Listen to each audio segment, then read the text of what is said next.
Hello friends. Did you know that nearly 80% of those who watch my videos aren't subscribed? If you enjoy the content, I'd truly appreciate it if you hit that subscribe button.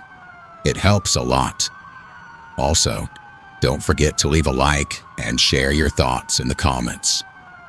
Your interaction not only supports the channel's growth, but also helps these stories reach more people. Thank you all for being here. By the way, where are you watching from? Let me know in the comments.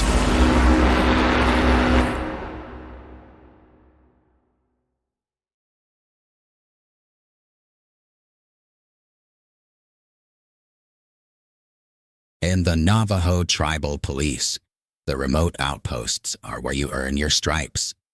The Chinle substation was mine for 3 years, a small cinder block building serving a vast district of canyons, mesas, and isolated communities. You learn to handle everything yourself: domestics, livestock disputes, the occasional bootlegger running cheap whiskey across the res. But some calls defy any protocol. Some calls aren't about enforcing the law. They're about confronting a sickness of the land itself. The case that still haunts my dreams began with a simple complaint of trespassing near Coyote Canyon, a place the Dene have always treated with a wary respect. It was a place, the elders said, where the Antiitni, the witches, gathered, and where a man's shadow could decide to walk on its own. The call came from an old sheep herder, Mr. Nakai. His voice was thin and reedy over the crackling radio, laced with a fear that was palpable and even through the static. "They are in the old Peterson place," he said, referring to a long-abandoned homestead deep in the canyon. "Lights, voices, not good voices. They are doing things, bad things." "What kind of things, Mr. Nakai?" I asked, already pulling on my jacket. Night was falling fast. "They are bending," he whispered, as if afraid of being overheard. "Bend in the world. You must come, but do not come alone."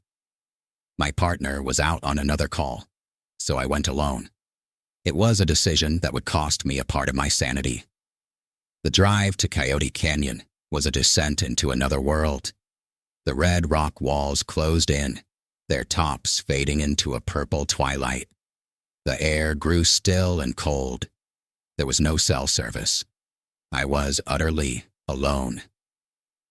I found the Peterson place, a crumbling single-wide trailer and a roofless shack silhouetted against the darkening sky. And Mr. Nakai was right. There was a light, a flickering orange glow from inside the trailer, casting dancing shadows through the broken windows. But there were no voices. There was only a low, rhythmic drumming, a single, persistent beat that seemed to vibrate through the soles of my boots. It was a sound that felt older than the canyon itself. I drew my weapon and approached, my flashlight beam cutting a shaky path through the gathering dark. The smell hit me first, pungent, herbal, like burning sage mixed with something foul, something metallic, like old blood. "Navajo police," I called out, my voice swallowed by the immense silence. "Come out with your hands up."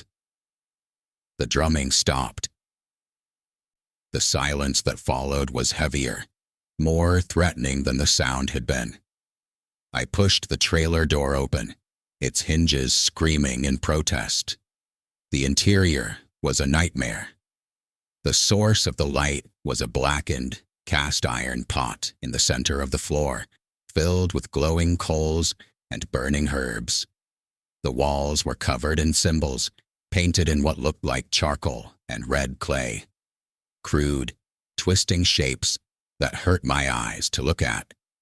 Animal bones, coyote, rabbit, maybe even deer, were arranged in complex patterns on the floor. But the trailer was empty. Whoever had been here was gone. Yet the coals in the pot still glowed. The drumming had just stopped. They couldn't have gotten far. I radioed it in, my voice tight. "Dispatch, this is Unit 7. I'm at the Peterson homestead in Coyote Canyon. Evidence of some kind of ritual activity. No suspects on scene. Requesting backup." The only response was a burst of static, and then a voice that was not the dispatcher's. It was a dry, rasping whisper that seemed to come from inside my own headset. Too late. Backup arrived 40 minutes later. Officer Ben Tallgrass, a serious man who'd grown up in the canyon and knew its stories.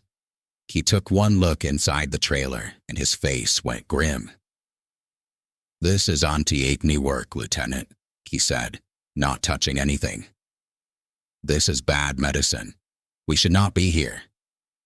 We conducted a perfunctory search of the area, our flashlights probing the inky blackness between the juniper trees. We found nothing. No footprints, no tire tracks other than my own. It was as if the practitioners had simply vanished into thin air. We were about to leave, to mark it as an unsolvable trespassing case, when we found the first one. It was a footprint, pressed deep into a patch of soft sand near the trailer. But it was all wrong. It was a bare foot, long and narrow, with toes that were too elongated, almost claw-like.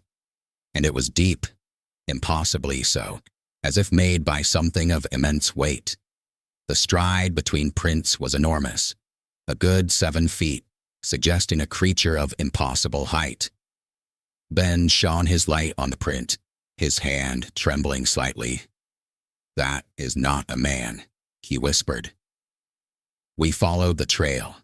It led us away from the trailer, up a narrow game trail that wound its way up the canyon wall. The prints were fresh.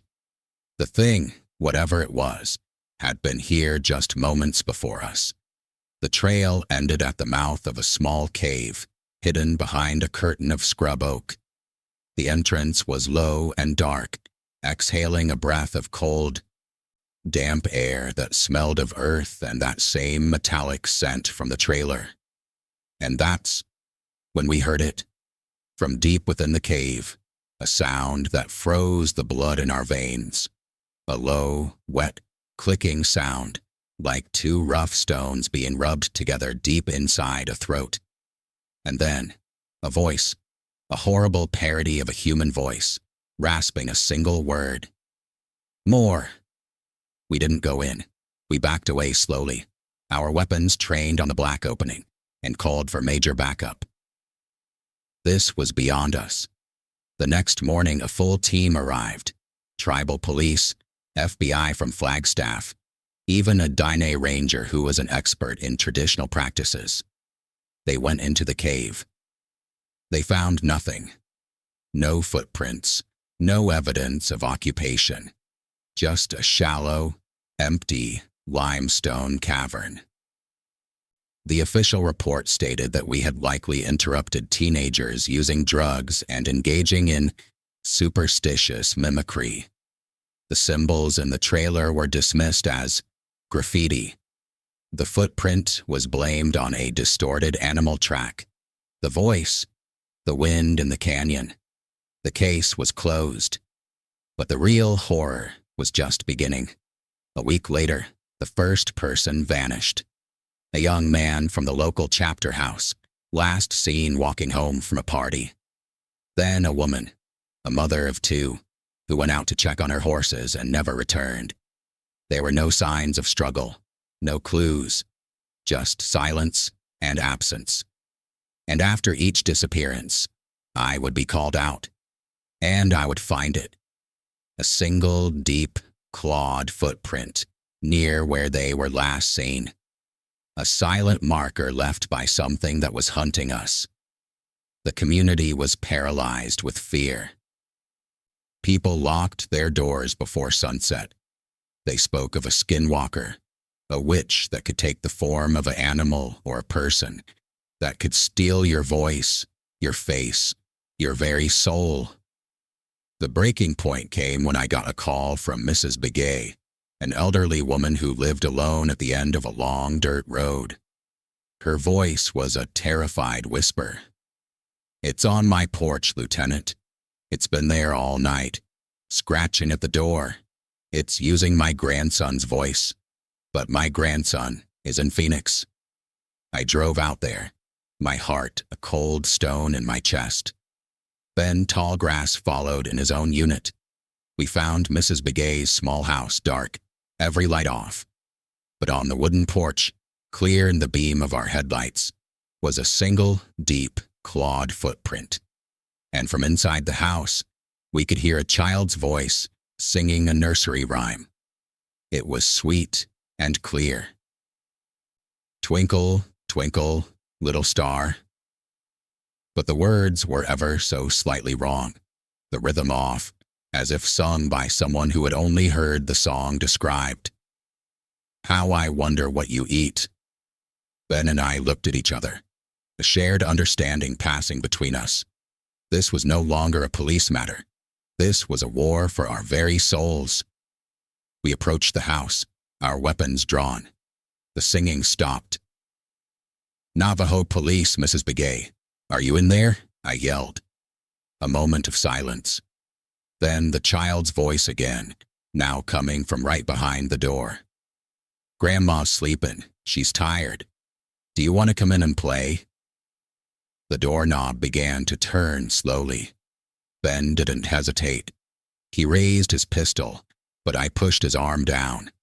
We couldn't fire blindly into a house where a civilian might be. The door swung open. Mrs. Begay stood there, but it wasn't her. Her posture was wrong, slumped and twisted. Her eyes were open, but they were blank, milky orbs, and she was smiling a wide, vacant smile that showed too many teeth. "Hello, officers," she said, but the voice was not hers. It was the rasping, clicking voice from the cave. It was coming from her mouth. "Thank you for coming. We were getting so hungry." She took a jerky, unnatural step forward. Behind her, the dark interior of the house was moving. Shadows were detaching themselves from the walls, taking on form. They were tall, thin, and moved with a skittering, insectile grace. Their eyes reflected our headlights with a faint, red glow.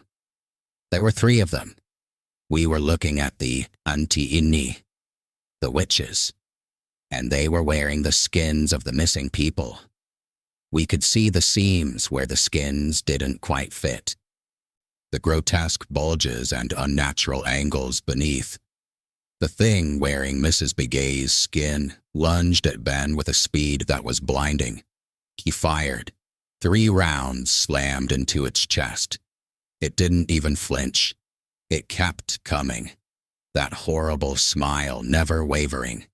It grabbed Ben by the throat, its strength immense, and lifted him off the ground. I fired at the other shapes emerging from the house. My bullets seemed to pass through them, doing no damage. They were closing in, their clicking laughter filling the air. This was it. We were outmatched.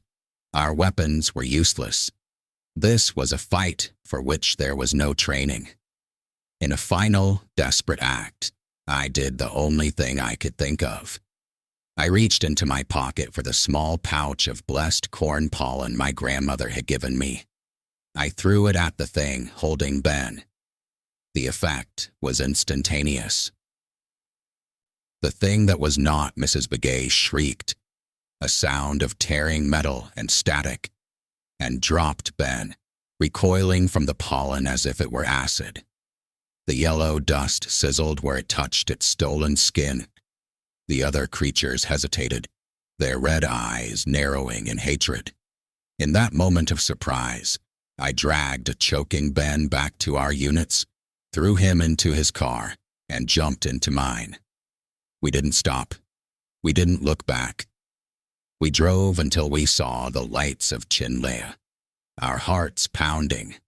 the sound of that static shriek echoing in our ears. We never spoke of what happened that night in our official reports. We said we'd been ambushed by an unknown assailant, and that Mrs. Begay was likely already dead when we arrived. The FBI, upon investigating the house, found it empty. Clean. There was no sign of a struggle. No bodies. No evidence of the creatures we had seen. Mrs. Begay was listed as another missing person. The case, like the others, grew cold. A week later, an old medicine man from the community came to the substation. He didn't ask any questions. He simply placed a new, larger pouch of corn pollen on my desk. "For your door," he said, "and for your car, and for your heart." He left without another word. The disappearances stopped after that. The clawed footprints never appeared again. The evil had been confronted, however briefly, and had retreated back into the shadows of Coyote Canyon. I transferred out of Chinle not long after. I couldn't sleep. Every sound in the night was a scratching at the door. Every shadow seemed to hold a red-eyed gaze. The official files are closed. The FBI has moved on to other mysteries. But I know the truth. The evil in Coyote Canyon wasn't defeated. It was just reminded that the people it hunted could still fight back. It's still out there, in the deep canyons and the forgotten places, waiting for the fear to die down, waiting for the prayers to be forgotten. It's waiting for its next meal, and it's patient.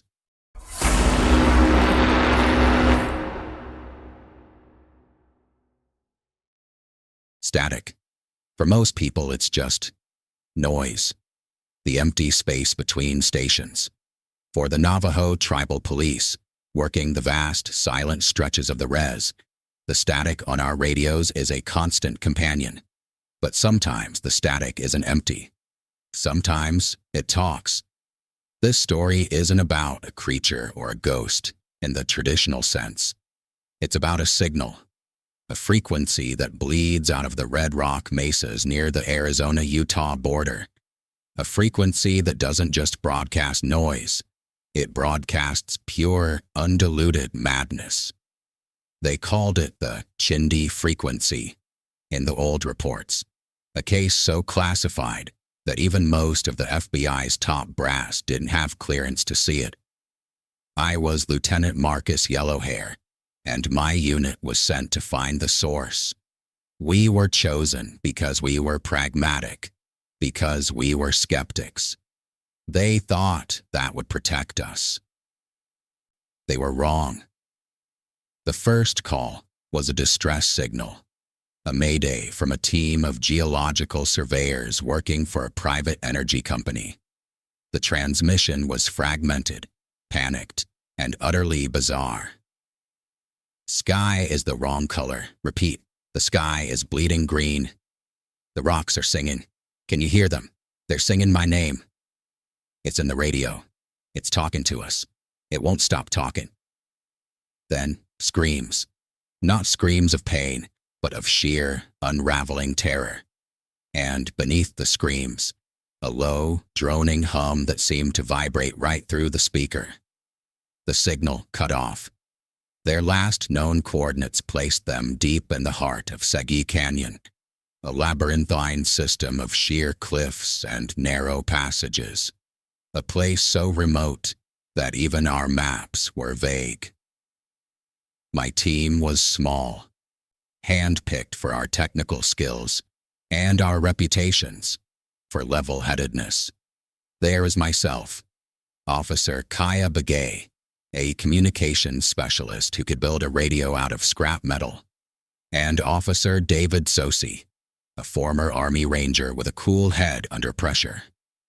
We were given satellite imagery, advanced frequency scanners, and a warning from a grim-faced man in a suit who arrived from Langley. Do not listen for too long. We drove as far as we could, then proceeded on foot, our packs heavy with gear. The canyon was a cathedral of stone, silent and imposing. The air was dead still. The first thing we noticed was the silence. No birds, no insects, no wind. It was a vacuum. The second thing we noticed was the interference. Our helmet comms, which had crystal clear reception minutes before, began to crackle with a soft, persistent static. "Testing, 1, 2, Kaya said, her voice tinny over the buzz. "Loud and clear," I responded, but a half-second after I spoke, my own voice came back through the headset. Loud and clear. It was an echo, but it was distorted, stretched, my tone flattened into a monotone. David heard it too. "What was that? Echo in the canyon?" "Maybe," Kaya said, though she didn't sound convinced. She adjusted her scanner. "I'm picking up a weak, persistent signal. Low frequency, not a standard band. It's everywhere." We found the surveyor's camp an hour later. It was a scene of controlled chaos. Tents were ripped open from the inside. Equipment was smashed. But there was no blood, no signs of a struggle. It was as if the team had simply erupted. Then we found the first body. He was a young man, curled into a fetal position inside his tent. His eyes were wide open, staring at nothing. His face was frozen in a mask of absolute, mind-shattering horror. There were no physical wounds on him. He had literally been scared to death. Kaya found their field radio. The microphone was still keyed on, the cord stretched taut. She played back the last few seconds of the log. It was the droning hum, louder now, and beneath it, a whispering, multi-layered voice that seemed to be speaking in reverse, or in a language that was never meant for human vocal cords. David found the second body at the edge of the camp. He hadn't died of fear. He had clawed his own eyes out. The rock he'd used to do it was still clutched in his hand. We called it in. Our transmission was clean for a moment. Then the static returned, louder this time, and with it, that same whispering, layered voice. Dispatch's response was broken, incoherent. "Repeat, your signal is breaking, static. Are you?" Whisper, seeing them too, static. The signal was jamming us. It was attacking our only lifeline. "We need to find the source of this transmission," I said, my voice tight. "Kaya, can you triangulate it?" She nodded, her face pale but determined. She set up her directional antenna, turning it slowly. The whine from her scanner intensified as she pointed it toward a massive, solitary mesa that dominated the northern end of the canyon.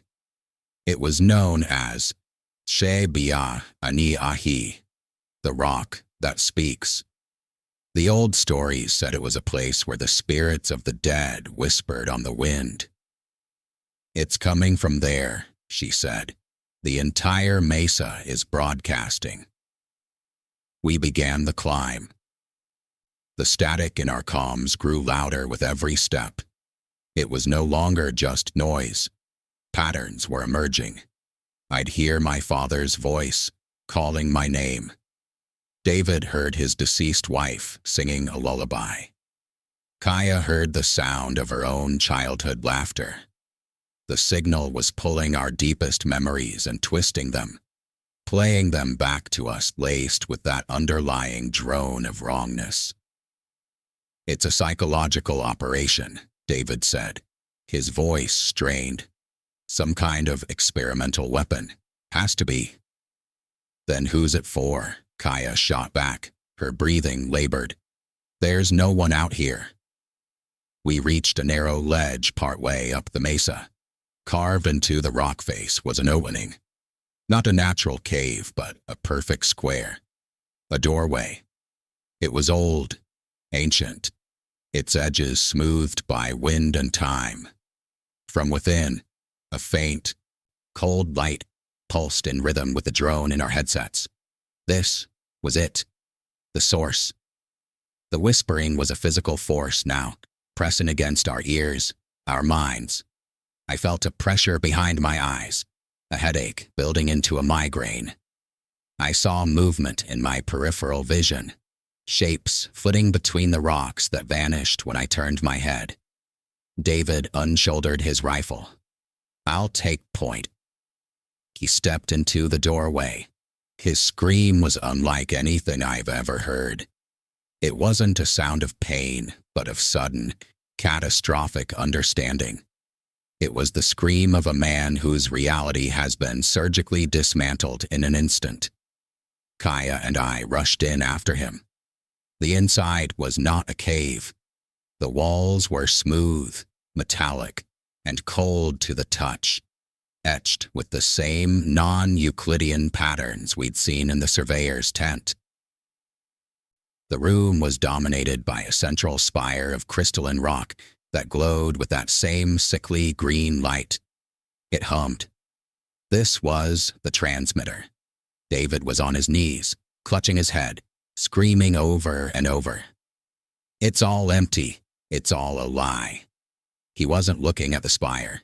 He was staring at his own hands, his face a grotesque canvas of terror and revelation. Kaya was backing away, her hands over her ears, tears streaming down her face. "Make it stop. Make it stop. It's showing me. It's showing me everything I've ever loved.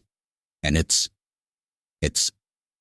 She never finished the sentence. She turned and ran, fleeing back out the doorway and into the canyon. I was alone with David and the spire. The drone was inside my skull, vibrating my teeth.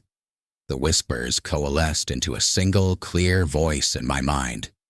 It wasn't speaking English or Navajo. It was transmitting pure concepts. And the concept it transmitted was a single devastating truth: the utter meaninglessness of our existence. It was a window into a cold, godless, uncaring universe, and it was beaming this revelation directly into my soul. I felt my own mind beginning to crack, to fray at the edges. I understood why the surveyor had clawed his eyes out. To stop seeing was the only way to stop knowing. I fought it. I clung to the memory of my wife's smile, to the sound of my daughter's laughter. I used them as a shield against the oppressive, nihilistic broadcast. I was a cop. I believed in order, in meaning. This thing was the antithesis of everything I was. I grabbed David, who was now catatonic, drooling, and began dragging him toward the entrance. Every step was agony. The signal felt like a physical weight, trying to crush me into the floor. The spire's light intensified. The drone became a shriek. The images in my mind became more violent, more personal. I saw my family dying in 1,000 horrible ways. The signal wasn't just showing me meaninglessness. It was now actively weaponizing my love, my fear, my soul. I stumbled out of the doorway, dragging David with me, collapsing onto the ledge. The relative silence of the canyon was a shock. The pressure in my head lessened, but the psychic wounds remained, raw and bleeding. Kaya was gone. I could see her footprints leading back toward the descent. I tried my radio. "Kaya, Kaya, respond." The only answer was a burst of static, and then her voice. But it was wrong. It was flat, dead, like the echo we'd heard earlier. "It's so much clearer out here, Marcus. I can see all the strings." "It's all a joke. There's no point." Then a single gunshot echoed through the canyon. A profound silence followed. The drone from the mesa had stopped. The static was gone. The transmission was over. I sat there on that ledge, holding my catatonic partner, listening to the nothingness. The mission was a catastrophic failure. I had lost my entire team to a frequency. Then, the voice returned.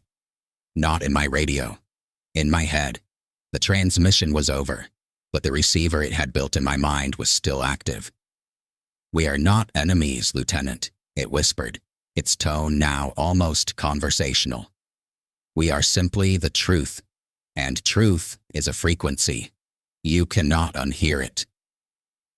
Search and rescue found us the next day. They found Kaya at the base of the mesa. She had taken her own life. David was catatonic. He was transferred to a long-term psychiatric care facility run by the Veterans Administration. He hasn't spoken a word since. My report was a masterpiece of omission. I cited a suspected chemical leak from the surveyor's equipment, causing mass hallucination and psychosis. The men from Langley took one look at my eyes and knew I was lying to protect them. They sealed the file, sent a hazardous materials team to clean the site, and detonated charges inside the mesa, collapsing the entrance. They thought they could bury it. I was given a medical discharge. PTSD, they said. I didn't argue. I live in a small house in Window Rock now. The world feels different. Quieter. Flatter. The colors are less vibrant. The signal is gone, but the channel it carved in my mind remains. It's a silent frequency now, but I know it's still there. Waiting. Sometimes, when the atmosphere is just right, or when I'm drifting off to sleep, I'll hear it again. A faint hum. A whisper in the back of my mind. It's still true, Marcus. It will always be true. They think they contained it. They think they buried the truth under 1,000,000 tons of rock. But you can't bury a frequency. It doesn't live in a cave. It lives in the air. It lives in the silence, between heartbeats. And on a quiet night, if you listen to the static on your radio, you might just hear it start to whisper. And once you hear it, you can never, ever stop. The truth is a signal, and it's always broadcasting.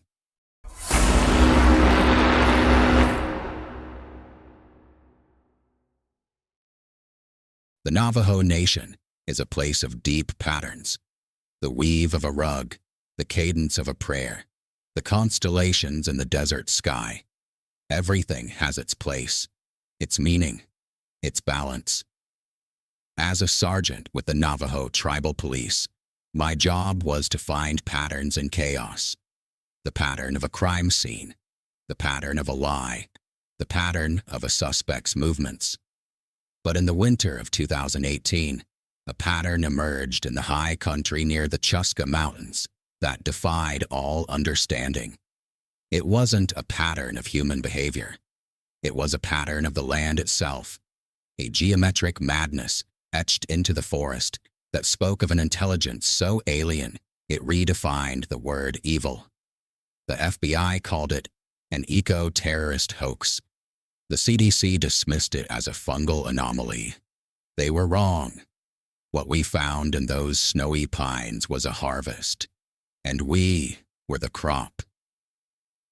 It started with missing hunters. Not unusual for the rugged backcountry, but the frequency was. 3 in 1 month, all experienced trackers, all vanishing without a trace within the same 10-square-mile grid of dense ponderosa pine forest. The last one, a man named Carl Joe, had triggered his emergency GPS beacon. The signal was weak, fading in and out, but it led us to a high, remote valley blanketed in deep snow. My partner, Officer Eleanor Ellie Shorty, was a practical woman, a former EMT who believed in evidence and procedure.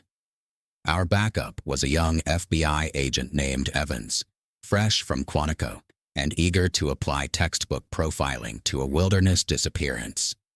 The hike in was brutal. The air was thin and bitingly cold. The forest was eerily silent, no birds, no wind through the branches. The only sound was the crunch of our snowshoes and the low crackle of our radios. "This is a waste of time," Agent Evans muttered, checking his handheld GPS. "Guy probably got turned around, hypothermic, and his beacon malfunctioned. We're looking for a corpse." "Then we'll find a corpse," Ellie replied, her breath pluming in the air. "And bring him home to his family. That's the job." We found the source of the signal. It was Carl Joe's backpack, propped against a tree. His rifle was leaning beside it. Everything was neatly arranged. There was no sign of a struggle. It was as if he had simply taken off his pack, set it down, and walked away into the freezing wilderness. "See," Evans said. "Classic hypothermia behavior. Paradoxical undressing. He's probably lying under a tree somewhere, frozen." But Ellie was staring at the trees around us. "Lieutenant," she said quietly, "look at the bark." I followed her gaze. The ponderosa pines surrounding the clearing had their bark stripped away in perfect, spiraling patterns, not chewed by animals or peeled by human hands. It was carved, etched with a laser-like precision into the wood itself. The patterns were complex, a series of interlocking fractals and non-repeating geometric shapes that made my eyes water to look at. They looked ancient and brand new at the same time. "What in God's name?" Evans whispered, pulling out his phone to take pictures. Then we found the first circle. A few hundred yards further, the trees opened into a small meadow, and in the center of the meadow, the snow was gone, melted away in a perfect circle 30 feet in diameter. The exposed earth was bare and dark, and etched into the soil was a larger, more complex version of the pattern on the trees. At the very center of the circle lay a single human femur bone. It was scraped clean, gleaming white. It was a presentation, an offering. "Okay," Evans said, his professional demeanor finally cracking. "This is not hypothermia.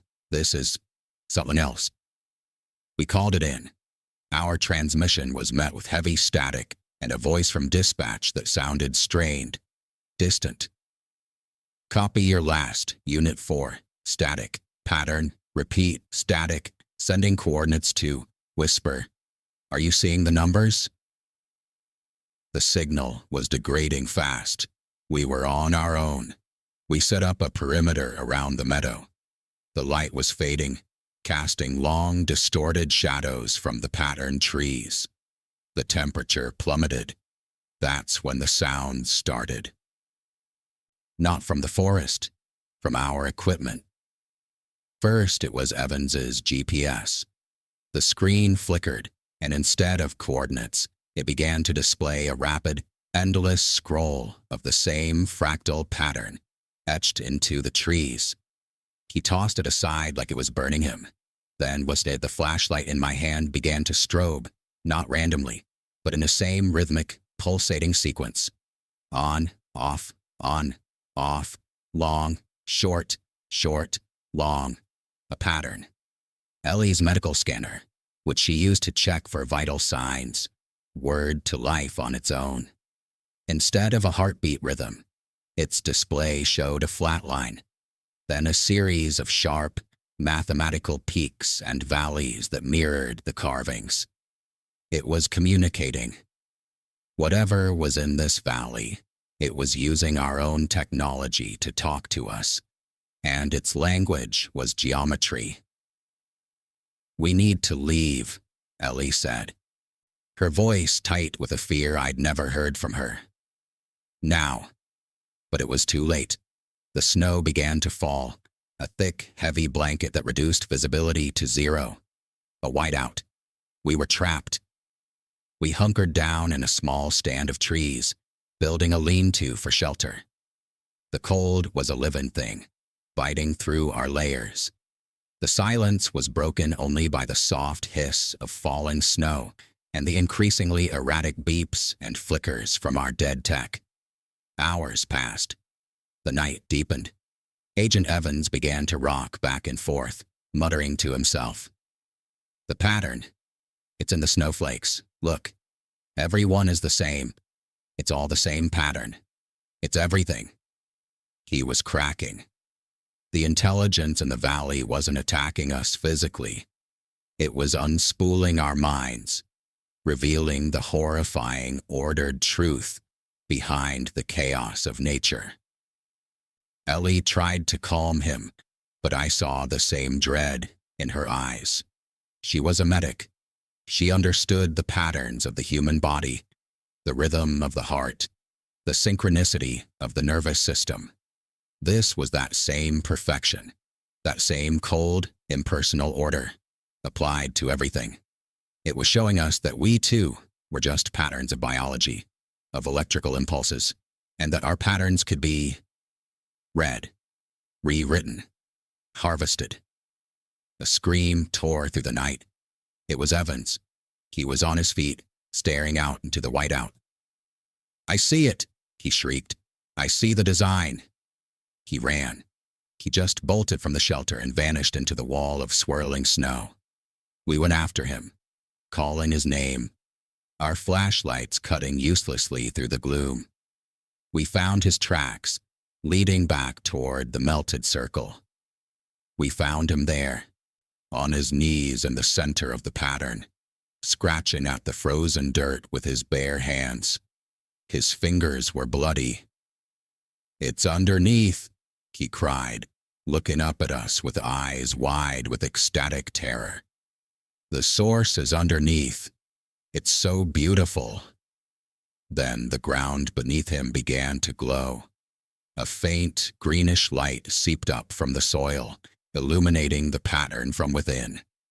The geometric lines pulsed with light, throbbing in that same rhythmic pattern we'd seen in our tools.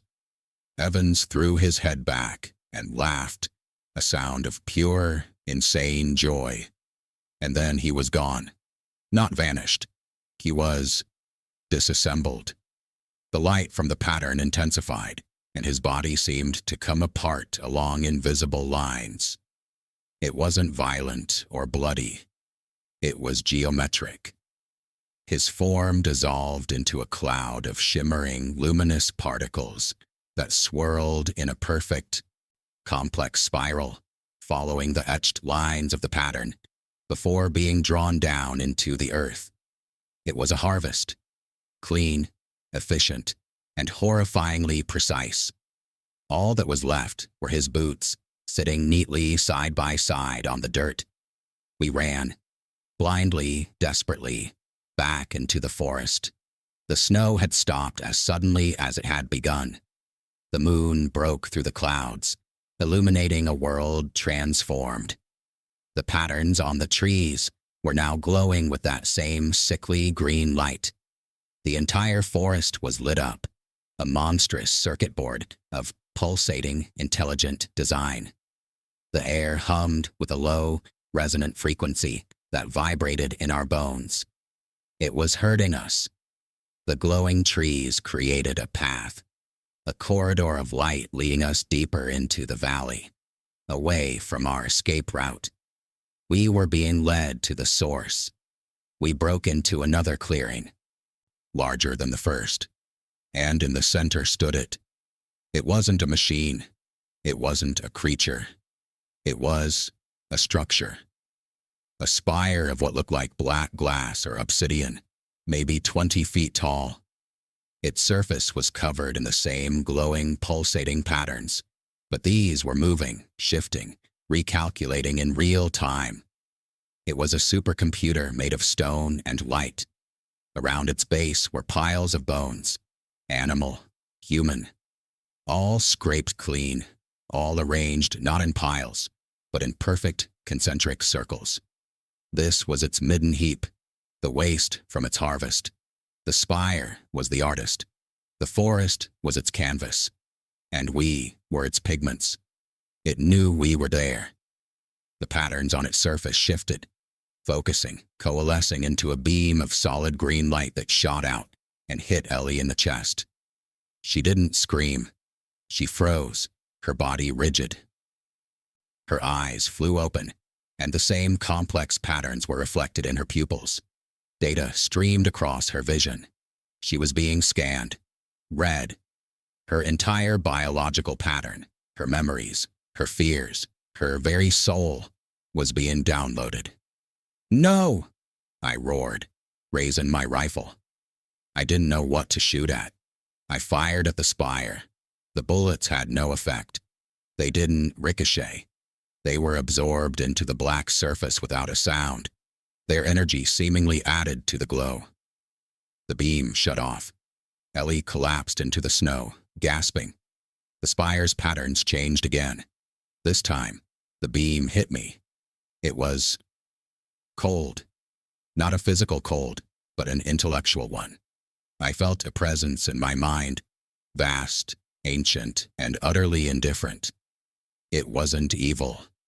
It was beyond good and evil. It was a farmer assessing livestock. It flicked through my memories like pages in a book. My childhood, my first arrest, my wife's face. It was looking for something, a pattern it liked, a useful sequence. It found it. My pattern was acceptable. The beam focused, and I felt a pulling sensation, not at my body, but at my consciousness. I felt myself being unwound, my thoughts, my memories, my very essence being drawn out toward the spire. I was being collected. This was how they vanished. Not killed. Archived. With the last of my will, I fought back. I didn't fight with anger or fear. I fought with chaos. I focused on the most chaotic, irrational human thing I could. A nursery rhyme my daughter sang, off-key and with made-up words. I screamed it in my mind, a discordant, messy, illogical jumble of sound. The beam faltered. The patterns on the spire stuttered, flickered. Order was its language. My chaos was a weapon it couldn't process. The connection broke. I fell to my hands and knees, vomiting into the snow. I grabbed Ellie, who was dazed but alive, and we ran. We didn't look back. We ran through the glowing, patterned forest, through the silent, watching trees, until the light faded behind us and the forest returned to normal. We made it back to the trailhead as the sun was rising. We were half frozen, babbling, in shock. The search team found us. They found Carl Joe's pack. They never found Agent Evans. His disappearance was attributed to environmental exposure leading to a psychotic break. A joint task force, FBI, CDC, and men from agencies with no visible insignia, swept the valley. They logged it as a contained ecological anomaly, citing a rare magnetic mineral deposit that caused mass hallucination. They logged the tree carvings as vandalism. They quietly logged the entire area as a no-fly, no-entry zone. Ellie and I were debriefed for a week. They called it critical incident stress. They encouraged us to accept the official story. We did. It was easier than the truth. Ellie took a desk job in Window Rock. She can't look at a starry night sky anymore. She says the constellations look too much like circuits. I still patrol the res, but I never look at patterns the same way. The weave of a basket, the code on a computer screen, the arrangement of stars. They all remind me of the thing in the valley. We think we create order. We think our intelligence makes us special. But we're just drawing patterns in the sand compared to what's out there. What we found was an intelligence that sees the universe as the equation to be solved, a pattern to be perfected. And humanity is just a variable. a set of data points to be collected, studied, and eventually erased. The official report says the anomaly is contained, but you can't contain a pattern. It's not a thing. It's a principle. And on quiet nights, when the radio is clear and the world is still, I sometimes hear a faint, rhythmic hum on the edge of reception. A pattern, testing the airwaves, looking for another connection. The harvest isn't over. It's just begun. We have walked in the footsteps of the Dene, the Navajo tribal police, through 3 stories that defy easy explanation. We've stood with them at Coyote Canyon, where a second shadow fell without a body to cast it. We've listened with them to the impossible frequency from the mesa, a signal broadcasting from a place outside of time. And we've seen with them the pattern in the pines, a geometry of death written not by human hands. These are not just ghost stories. To label them as such would be to miss the point entirely. They are something deeper, older, and far more significant. They are encounters with the fabric of the world itself, a fabric that, in the vast ancient lands of the Navajo Nation, is worn thin in places, revealing what lies beneath. Taken together, these accounts form a terrifying and awe-inspiring trilogy. They are not random hauntings. They are lessons, warnings from a world that remembers its rules. Let's consider them not as separate cases, but as points on a single, sacred map. The second shadow at Coyote Canyon. This story is the most personal, the most intimate violation. The horror here is one of identity, of the very self. The shadow is a part of you, a constant, silent companion dictated by the light. But what happens when that fundamental law is broken? When your shadow gains a companion of its own? For the officer at Coyote Canyon, the terror wasn't just a visible apparition. It was a corruption of his own being. This was an entity that didn't just haunt a place. It haunted a person.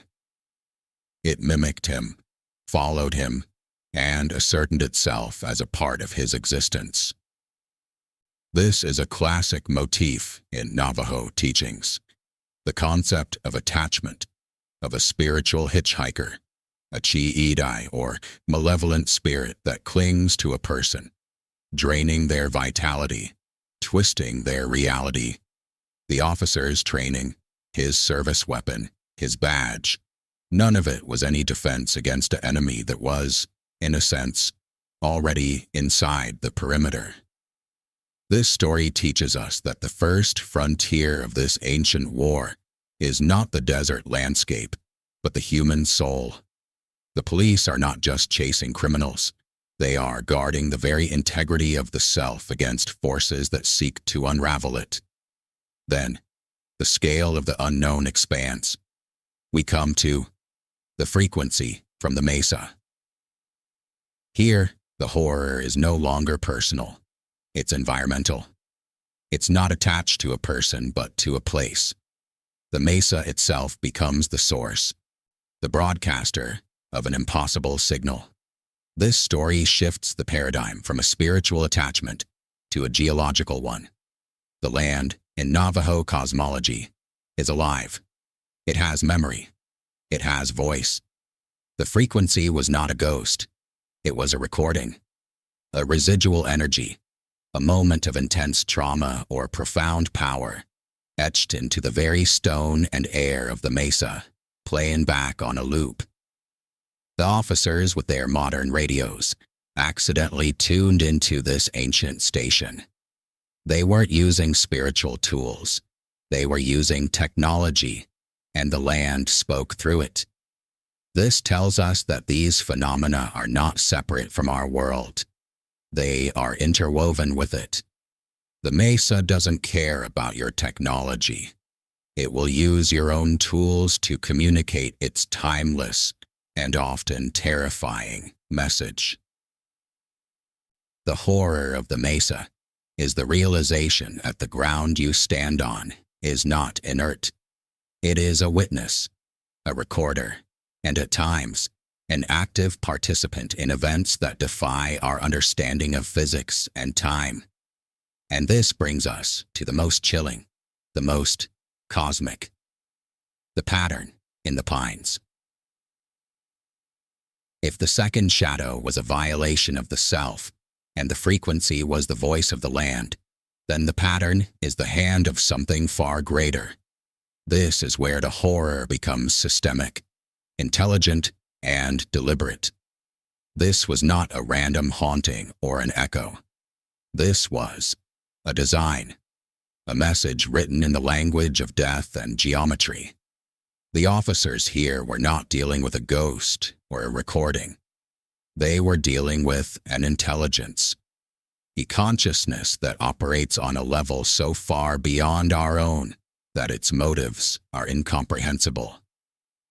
The perfectly arranged animals, the unnatural silence, the feeling of being a lab rat in a vast open-air experiment.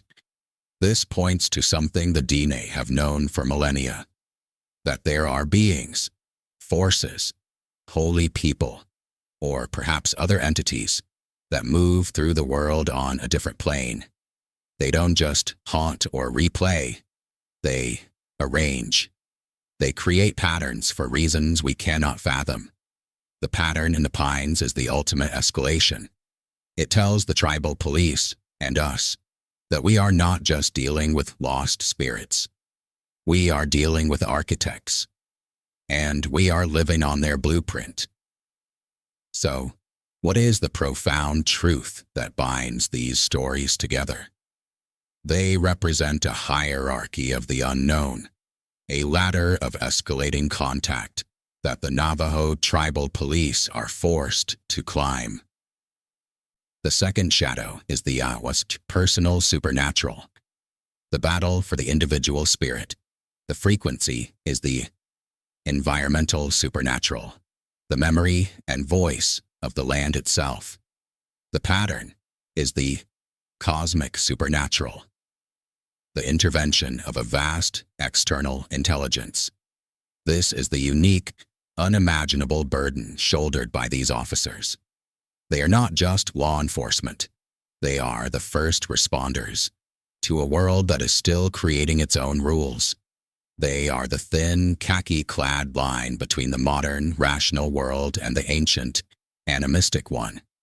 They patrol the borders of reality. Their greatest weapon in this fight is not their firearm, but their culture, their heritage, the stories, the ceremonies, the warnings passed down through generations are not superstitions to them. They are a field manual. When an officer sees a second shadow, he doesn't just see a monster. He recognizes a chi. When he hears the frequency, he understands the land is speaking. When he sees the pattern, he knows he is at the presence of something that demands respect, caution, and ritual. These stories are the ultimate proof that the world is not a known quantity. There are still blank spaces on the map, and in the Navajo Nation, those blank spaces are not empty. They are full. They are alive with forces that were old when the first humans walked this earth.